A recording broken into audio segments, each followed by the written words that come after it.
Hi అండి. అందరికీ నమస్తే. మరో కొత్త కథతో మీ ముందుకొచ్చేసాను. ఈ స్టోరీ లవ్ అండ్ ఫ్యామిలీకి సంబంధించి ఉంటుందండి.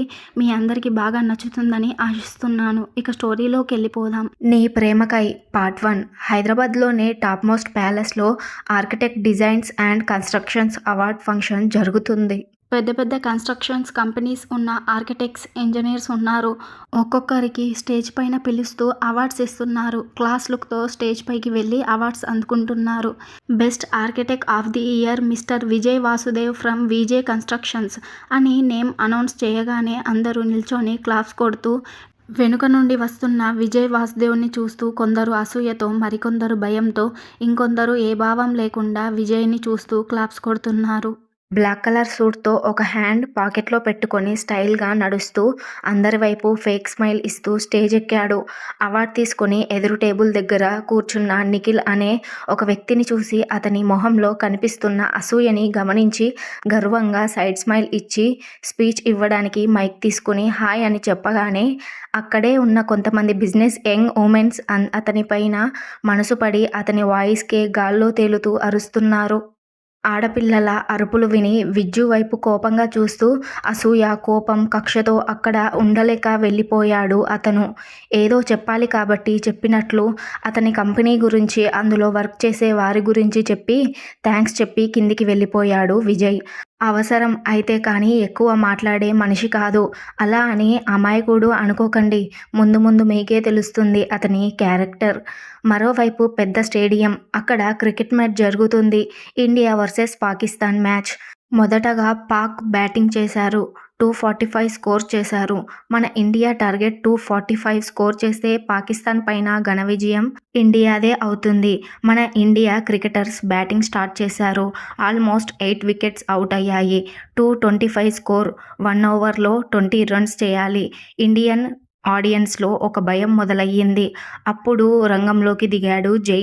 అప్పటికే హాఫ్ సెంచరీ, ఫుల్ సెంచరీలతో ఎన్నో రికార్డ్స్ బ్రేక్ చేసిన చరిత్ర జైది. జై వస్తుంటే ఆడియన్స్ ఒక జోష్‌తో జై జై అంటూ అరుస్తున్నారు. ఫ్యాన్స్ వైపు చూస్తూ ఒక స్మైల్ ఇచ్చి ఫ్లయింగ్ కిస్ ఇచ్చి బ్యాటింగ్‌కి దిగాడు. 6 బాల్స్‌లో 20 రన్స్ కొట్టాలి. కొంతమంది జై పైన నమ్మకంతో ఇండియానే గెలుస్తుంది అని ధైర్యంగా ఉన్నారు.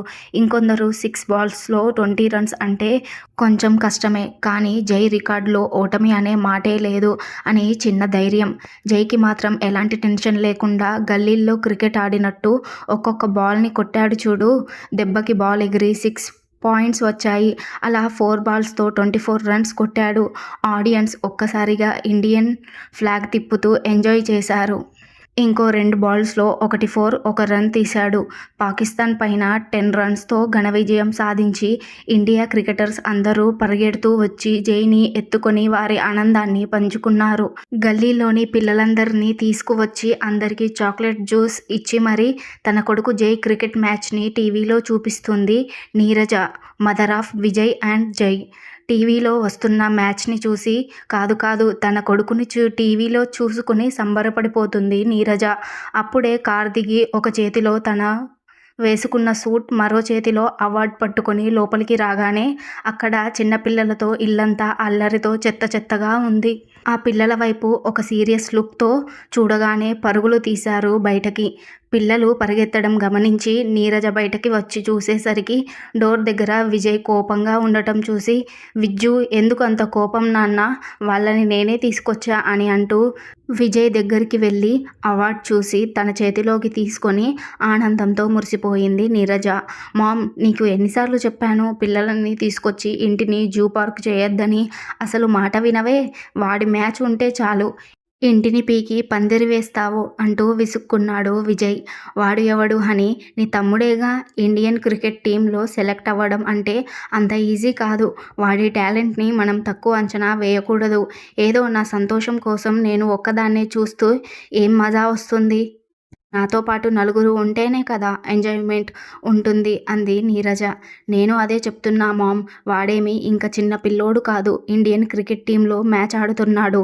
నువ్వు వాణ్ణి ముద్దు చేసి చెడగొడుతున్నావు. వాడికి గారాలు పోవడం కూడా ఎక్కువైంది నీ దగ్గర అంటూ ఫ్రెష్ అవ్వడానికి వెళ్ళిపోయాడు విజ్జు. అంతలోనే నీరజ ఫోన్ రింగ్ అయ్యింది. వెళ్లి చూస్తే జై నుండి కాల్ వస్తుంది. చాలా ఎక్సైట్‌మెంట్‌గా కాల్ అటెండ్ చేసి హలో జై అని నీరజ అనగానే హాయ్ డార్లింగ్ మ్యాచ్ చూసావా ఎలా ఆడాను అని అడిగాడు జై. చాలా బాగా ఆడావు కన్నా నా దిష్టే తగిలేలా ఉంది అంది. థాంక్యూ మై స్వీట్ మమ్మీ అని వాడు వచ్చాడా అని అడిగాడు జై. ఏంట్రా వాడు వీడు అంటున్నావు అన్నయ్య అని పిలువు అని ఎన్నిసార్లు చెప్పాలి నీకు? Oh my dear poor mom మేము బ్రదర్స్‌లా ఉండము. ఫ్రెండ్స్‌లా ఉంటాము. సో అరే బరే కామన్ అని చెప్పాడు జై. జై నీకెలా చెప్పను అంటూ ఉండగానే మామ్ ప్లీజ్ లెక్చర్ ఇవ్వకు. ఇప్పటివరకు మ్యాచ్ ఆడి అలసిపోయాను. నైట్‌కి పార్టీ ఉంది. రెస్ట్ తీసుకోవాలి. బాయ్ డార్లింగ్ అని చెప్పడంతో ఓకే రెస్ట్ తీసుకో కానీ ఎప్పుడు వస్తావు అని అడిగింది. రేపు ఆఫ్టర్‌నూన్ ఫ్లైట్ ఉంది మామ్. ఈవినింగ్ కల్లా నీ దగ్గరుంటాను అని చెప్పి కాల్ కట్ చేశాడు. నీరజ జై మాటలు గుర్తు తెచ్చుకుని అల్లరి పిల్లోడు అని నవ్వుకుంటుంది. తలలో నుండి కారుతున్న నీటిని టవల్‌తో తుడుచుకుంటూ బాత్రూమ్ నుండి బయటకు వచ్చాడు విజ్జు. ఏంటమ్మా ఎప్పుడు వస్తానన్నాడు నీ ముద్దుల కొడుకు అని అడిగాడు విజ్జు. రేపు ఈవినింగ్ ఫ్లైట్ ఉందంట. నైట్‌కి వస్తాడట అంటూ Vijju night pant T shirt తీసింది నీరజ.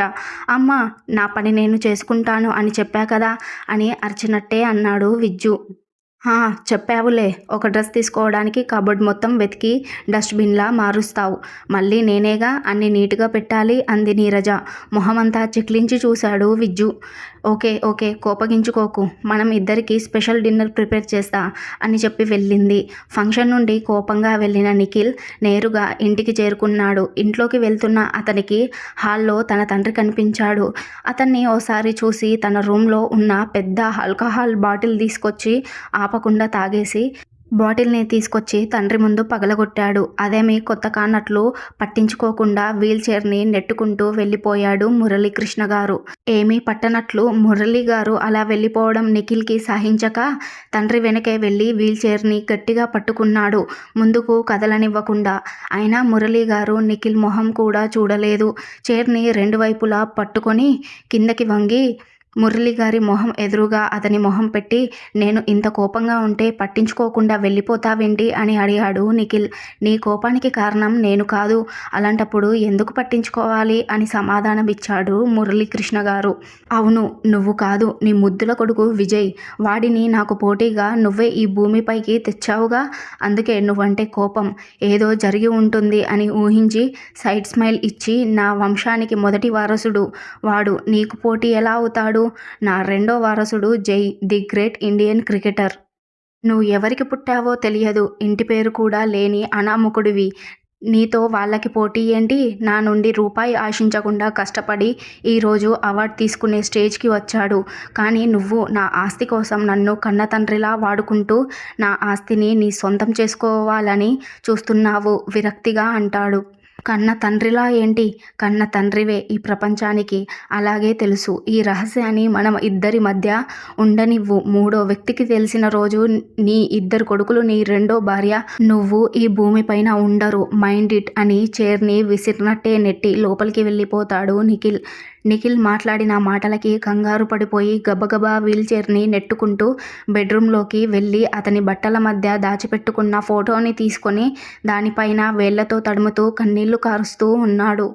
ఆ ఫోటోలో నీరజ, మురళి గారు 6 సంవత్సరాల వయసు గల ఉన్న పిల్లలు అజయ్, జై కలిసి దిగిన ఫ్రేమ్ అది. అతని ఆలోచనలు కొన్ని సంవత్సరాల వెనక్కి వెళ్ళాయి.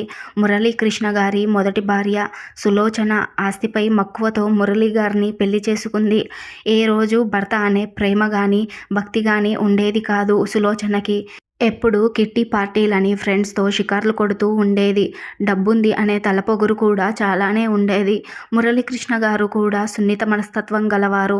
ఎందుకిలా చేస్తున్నావని ఏ రోజు తన భార్యని నిలదీయలేదు. అదే టైంలో మురళి గారి ఆఫీస్‌లో నీరజ పర్సనల్ సెక్రటరీగా చేరింది. తను ప్రవర్తించే తీరు, తన కట్టు, బొట్టు చూసి తనని అమితంగా ఇష్టపడ్డారు మురళీకృష్ణ గారు. మురళి గారు నీరజని పెళ్లి చేసుకోమని అడిగినప్పుడు బాస్ అన్న గౌరవంతో నో చెప్పలేక అతను అంటే ఒక మూలన చిన్న ఇష్టం ఉండి ఓకే చెప్పింది నీరజ. తనకి ఆల్రెడీ పెళ్ళయిందని చెప్పకపోవడమే మురళి గారు చేసిన తప్పు. నీరజని సులోచనకి దూరంగా వేరే ఇంట్లో ఉంచి తన రెండో పెళ్లి విషయాన్ని సులోచనకి తెలియకుండా చాలా సంవత్సరాలు మెయింటైన్ చేశారు. నీరజను పెళ్లి చేసుకున్న దగ్గర నుండి సులోచనకి చాలా దూరంగా ఉండేవారు. ఎప్పుడో ఒకసారి తను ఎలా ఉందో అని చూసి వచ్చేవారు. లెక్కలేనితనంతో మగవాళ్లతో తిరిగి తాగుతూ వారు ఏం చేస్తున్నారో కూడా తెలియని మత్తులో ఉండిపోయేది. ఒకరోజు మురళి గారు వెళ్ళినప్పుడు తనే స్వయంగా వంట చేసి మురళి గారిని తినమని చెప్పింది. అతను కొంచెం షాక్ అయినా సంతోషించి తింటూ ఉండగా తను ప్రెగ్నెంట్ అని, నాకు పుట్టబోయే వాళ్ళు ఎవరైనా సరే వారసుడిగానే పెరగాలి అని అడిగింది సులోచన. తను చెప్పగానే తనపై అసహ్యం వేసి సులోచనని చూడడానికి ఇంకెప్పుడూ రాలేదు మురళీకృష్ణ గారు. కొన్ని నెలల తర్వాత సులోచన పురిటి నొప్పులతో చనిపోయింది. బాబు మాత్రం పుట్టాడు. అదే విషయం ఇంట్లో ఉన్న పనివాళ్ళు మురళీకృష్ణ గారికి ఫోన్ చేసి చెప్పారు. ఆమె అంటే అసహ్యం ఉన్నా చనిపోయింది అని తెలిసాక మనసాగలేక వెళ్ళి సులోచన అంత్యక్రియలు చేసి బాబుని అనాథని చేయడం ఇష్టం లేక అదే ఇంట్లో కొంతమంది పని వాళ్ళని బాబుని చూసుకోవడానికి పెట్టి అతను మాత్రం 2 రోజులకు ఓసారి వచ్చి బాబుని చూసి వెళ్ళేవాడు. మురళి గారు మొదటి పెళ్లి సంగతి, బాబున్నాడనే సంగతి నీరజకి తెలిసింది. ఇంట్లో పెద్ద పెద్దగా అరుస్తూ గొడవ పడుతున్నారు మురళి గారు, నీరజ. అప్పుడే అజయ్, జై స్కూల్ నుండి వచ్చారు. వారి మాటలు విని అజయ్కి మొత్తం అర్థమవుతుంది. అతనికి అప్పుడు 10 సంవత్సరాలు ఉంటాయి. తండ్రి అంటే ఎంతో ఇష్టమున్నా కూడా అతని మోసాన్ని జీర్ణించుకోలేక మురళి గారి కాలర్ పట్టుకుని ఈడ్చి బయటకు గెంటేసి, ఇంకోసారి నువ్వు మా ఇంటి గడప తొక్కితే మేమందరం శవాలుగా మారుతాం అని వార్నింగ్ ఇచ్చాడు విజయ్. ఆ రోజు నుండి తండ్రి అంటే అసహ్యం. అతని నీడను కూడా ఇష్టపడకుండా సొంతంగా ఎదగాలని కసితో కష్టపడ్డాడు విజయ్. అదే రోజు కొడుకు గెంటేశాడు అన్న బాధతో కార్ డ్రైవ్ చేస్తూ వెళ్తుంటే యాక్సిడెంట్ అయ్యి 2 కాళ్ళు చచ్చుబడిపోయాయి. ఈ రోజు వరకు అతను వీల్చైర్లో పరిమితమయ్యాడు. ఇదంతా తెలుసుకున్న నిఖిల్ ఆస్తిని రెండో భార్యకి రాసిస్తారేమో అని భ్రమతో మురళి గారిని అడ్డుపెట్టుకొని అతని ఆస్తిని అనుభవిస్తున్నాడు. విజయ్, జై మురళీకృష్ణ గారి వారసులు అని ఈ ప్రపంచానికి తెలియదు. నిఖిలే వారసుడు అనుకుంటున్నారు. అందుకే మురళీకృష్ణ గారిని బయట ఎక్కువ ఉండనివ్వకుండా తన దగ్గరే అట్టిపెట్టుకున్నాడు. రోజుకొకలా బాధ పెడుతూ హింసిస్తున్నాడు. విజ్జు రెడీ అవ్వగానే కాల్ వచ్చింది. అవతల వైపు విజ్జు పిఏ విశ్వం కాల్ లిఫ్ట్ చేసి, హలో చెప్పండి విశ్వ గారు అన్నాడు విజ్జు. సార్, అది ఈరోజు జరిగిన అవార్డ్ ఫంక్షన్లో మన ఇంజనీర్స్కి అవార్డ్స్ రాలేదు అని జాబ్ రిజైన్ చేస్తాం అంటున్నారు సార్ అన్నాడు విశ్వ. విశ్వ చెప్పిన మాటలకి ఏమాత్రం ఆశ్చర్యపోకుండా ఎంతమంది అని ఒకే మొక్క మాట అడిగాడు. ఒక 5-6 మెంబర్స్ ఉన్నారు సార్ అని విశ్వ చెప్పగానే, ఓకే, అది ఎవరి పనో నాకు బాగా తెలుసు. వారికి ఇవ్వాల్సిన పెండింగ్ మనీ ఇచ్చేయండి. రేపు మార్నింగ్ షార్ప్ 10 కల్లా వారి రిజిగ్నేషన్ లెటర్ నా టేబుల్ పైన ఉండాలి అనే గంభీరమైన గొంతుతో చెప్పాడు విజ్జు. సార్, కాస్త ఆలోచించండి. కొంచెం ప్యాకేజ్ పెంచితే వారు జాబ్ మానేయరు అన్నాడు విశ్వ.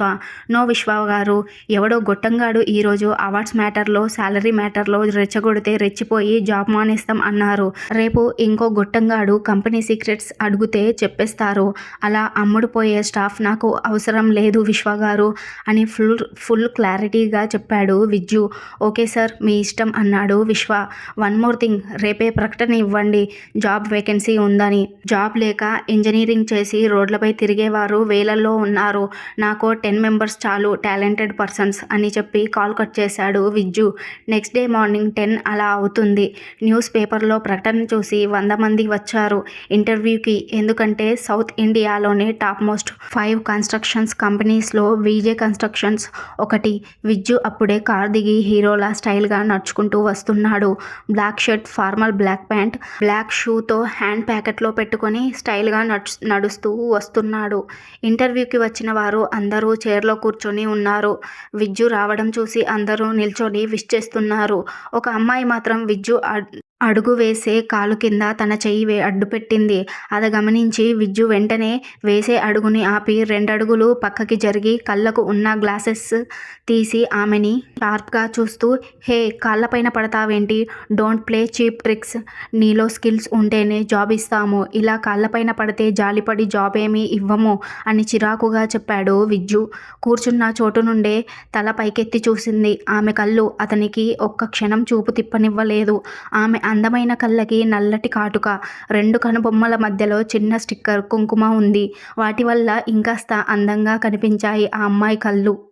ఆమె విజ్జునే చూస్తూ లేచింది. టాప్ టు బాటమ్ వైట్ కలర్తో చుడిదార్, ఆమె పసుపు చందనం కలర్లో ఆమె స్కిన్ ఆ వైట్ కలర్ డ్రెస్లో ఇంకాస్త మెరుస్తుంది. సారీ సార్, నేను జాబ్ కోసం మీ కాళ్ళపైన పడలేదు. చేతిలో ఉన్న ఒక రింగ్ని చూపిస్తూ, ఈ రింగ్ మా నాన్నది సార్. మీరు దీనిపైన అడుగు వేయబోతుంటే మీ అడుగుని ఆపాను అంతే అని చెప్పింది ఆమె. ఇట్స్ ఓకే అని చెప్పి ముందుకు వెళ్ళాడు విజ్జు. క్యాబిన్ డోర్ తీసి నిల్చున్నాడు పిఏ విశ్వ. విజ్జు లోపలికి వెళ్తూ పిఏతో, మన ఆఫీస్లో వర్క్ చేసే 2 ఎక్స్పీరియన్స్ పర్సన్స్తో వీళ్ళందరినీ ఇంటర్వ్యూ చేసి ఇందులో ఉన్న బెస్ట్ 10 మెంబర్స్ని సెలెక్ట్ చేయమనండి. ఎవరు పనికొస్తారో ఎవరి పనికి రారో నేను ఫైనల్ చేస్తాను చెబుతూ అతనికి తెలియకుండానే ఆమె వైపు చూపు పోయింది. ఆ రింగ్ని ఆప్యాయంగా చూస్తూ వేలుకు పెట్టుకుంది. విజ్జు ఆమె వైపు చూడడం పిఏ గమనించి, వయసు ప్రభావం అని మనసులో అనుకుని చిన్నగా నవ్వి సార్ అని పిలిచి, ఫస్ట్ ఆ వైట్ చుడిదార్ అమ్మాయితో ఇంటర్వ్యూ స్టార్ట్ చేస్తాం సార్. ఆడపిల్ల కదా, శకునం బాగుంటుంది అని చెప్పాడు విశ్వ. అమ్మాయిని చూడడం గమనించి ఉంటాడా అని అటు ఇటు దిక్కులు చూసి, మీ ఇష్టం విశ్వ గారు అని చెప్పి క్యాబిన్లోకి వెళ్ళిపోయాడు విజ్జు. సారేంటి కొత్తగా కనిపిస్తున్నారు? 5 ఇయర్స్గా చూస్తున్నా అమ్మాయిల వంక చూడని మనిషి ఈ అమ్మాయి పైనుండి చూపు తిప్పుకోలేకపోతున్నారు. ఈ అమ్మాయిలో సంథింగ్ స్పెషల్ ఉంది అని మనసులో అనుకున్నాడు విశ్వ. విజ్జు క్యాబిన్ గ్లాస్ మిర్రర్తో ఉంటుంది. బయట ఏం జరుగుతుంది కనిపిస్తుంది కానీ లోపల వారు కనిపించరు. ఏవో ఫైల్స్ చెక్ చేస్తూ సిస్టమ్ని చూస్తూ మాటిమాటికి బయట ఉన్న అమ్మాయిని చూస్తూ ఉన్నాడు విజ్జు. ఫైల్స్ని సిస్టమ్ని పక్కన పెట్టి చైర్లో కూర్చుని తనని చూస్తున్నాడు. చాలా టెన్షన్ పడిపోతూ చేతి గోర్లను పటపట కొరికేస్తుంది ఆ అమ్మాయి. అది చూసి విజ్జు పెదాలపై సన్నటి నవ్వు మెరిసింది. ఈ అమ్మాయి ఎందుకు అంతలా అట్రాక్ట్ చేస్తుంది నన్ను? నేను ఇదివరకు చూసిన అమ్మాయిల కంటే అందంగా లేదు, మోడ్రన్ అండ్ స్టైలిష్ కూడా కాదు. ఎందుకు తనని చూస్తూ ఉండాలనిపిస్తుంది? మిస్ గర్ల్, నువ్వు ఎవరైనా అవ్వని నన్ను చాలా డిస్టర్బ్ చేస్తున్నావు అని మనసులోనే అనుకుని కాల్ చేసి విశ్వ గారిని రమ్మని, ఆయన వచ్చాక, విశ్వ గారు అక్కడ కనిపిస్తుంది వైట్ చుడిదార్ అమ్మాయి, తనని వెళ్ళిపోమని చెప్పండి అని ఇరిటేటింగ్గా చెప్పాడు విజ్జు. అదేంటి సార్, ఇంకా ఇంటర్వ్యూ అవ్వలేదుగా అన్నాడు విశ్వ. డూ వాట్ ఐ సే, తనకి జాబ్ ఇవ్వము అని చెప్పి పంపించేయండి విశ్వ గారు అని కోపంగా చెప్పేసరికి, ఓకే సార్ అని విశ్వ బయటకు వచ్చి అమ్మాయితో ఏదో చెప్పేసరికి మొహం వేలాడదీసి బాధగా ఒక్కో అడుగు వేస్తూ బయటకి వెళ్ళిపోయింది ఆమె. ఇదంతా చూస్తూనే ఉన్నాడు విజ్జు. ఆమె అలా కృంగిపోయి వెళ్ళడంతో ఓ కిల్లింగ్ స్మైల్తో తను ఆఫీస్ బయటకి వెళ్ళే వరకు చూస్తూ ఉన్నాడు. విశ్వ వచ్చి పంపించేశాను సార్ అని చెప్పాడు. ఓకే, మీరు వెళ్ళండి అని చెప్పి పిఏ వెళ్ళిపోతుంటే, విశ్వ గారు ఇంతకీ అమ్మాయి పేరేంటి అని అడిగాడు విజ్జు. జాహ్నవి సార్ అని చెప్పాడు విశ్వ. ఓకే, మీరు వెళ్ళండి అని చెప్పి విశ్వ వెళ్ళగానే ఆ అమ్మాయి వెళ్ళిన వైపు చూస్తూ జాహ్నవి అని తన పేరు పలికాడు. అతను పిలిచినట్టే రాయల్ ఎంట్రీగా జాను తిరిగి వస్తుంది. తను వచ్చే స్పీడ్ చూసి విజ్జు షాక్ అయ్యాడు. జానుని విశ్వ ఆపడానికి వెళ్ళాడు. అతని మాట కూడా వినకుండా విజ్జు క్యాబిన్ డోర్ తీసి, మే ఐ కమిన్ సార్ అని అడిగింది జాను. యా కమ్ అంటూ కూల్గా పిలిచాడు. జాను లోపలికి వచ్చి, సార్ నేను మీతో 5 మినిట్స్ మాట్లాడొచ్చా అని అడుగుతుండగా, హలో మిస్ జాహ్నవి అంటూ విశ్వ లోపలికి వచ్చాడు. వెయిట్ అని అతని వైపు చేయి చూపించి జాను వైపు షార్ప్గా చూస్తూ, ఓకే, ఏం మాట్లాడాలో చెప్పండి అన్నాడు విజ్జు. ఇంతటితో నీ ప్రేమకై పార్ట్ 1 పూర్తయ్యిందండి. నెక్స్ట్ పార్ట్ కోసం ఇప్పుడే సబ్స్క్రైబ్ చేసుకోండి. ప్లీజ్ కొంచెం లైక్ చేసి స్టోరీ ఎలాగుందో కామెంట్ కూడా చేయండి. ఇందులో క్యారెక్టర్స్ అన్నీ అర్థమయ్యే ఉంటాయని అనుకుంటున్నాను. Thanks for watching.